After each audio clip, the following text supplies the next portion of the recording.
Hey guys, we have an Old Testament reading today from Zephaniah. It talks about the day of the Lord. Now, the day of the Lord, for some people, will come and it will be bad news.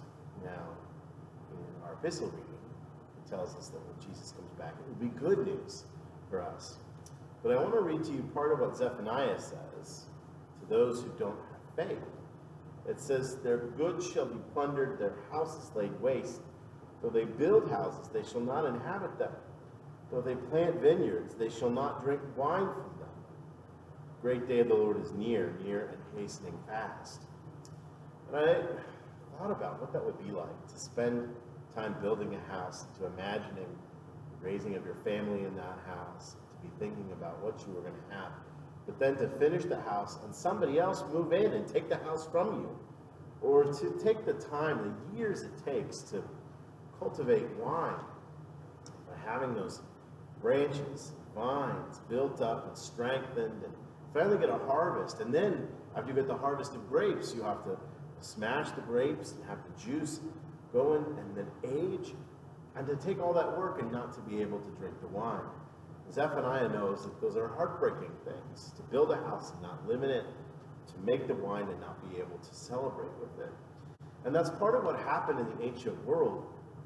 It's one of the things that we should give thanks for as Americans, that we've not experienced the way that the ancient world experienced on a regular basis. It would happen again and again when armies would come through Judea.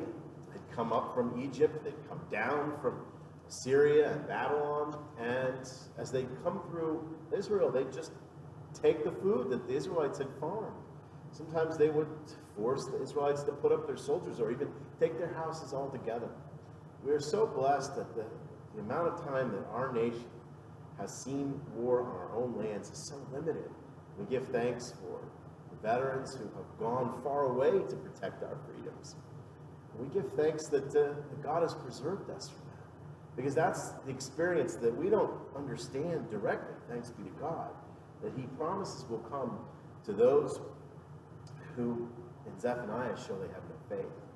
You see, you could work hard, and you could do all the things you were supposed to do to earn a living, and just be a part of the wrong kingdom, a kingdom that will be defeated in war, and then you lose all those things.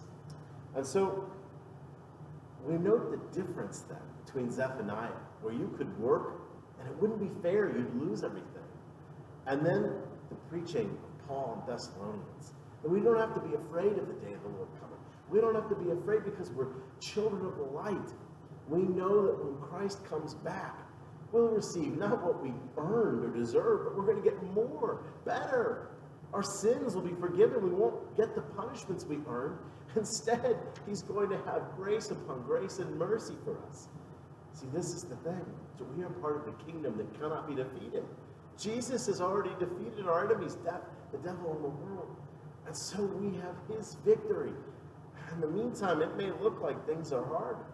We may bear crosses for our neighbors. We may have to give mercy to people who've been our enemies. But we can do so in joy and in hope, knowing that we have a kingdom that cannot be defeated. For they killed Jesus and he rose again. What can defeat him?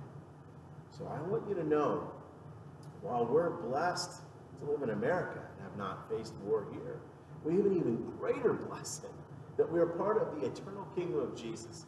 So that even if we would be put to death, we'll rise again. Even if they would take everything from us, he will bring us into his Father's house and pour out wealth upon us. So we give thanks for Jesus, our victorious Lord.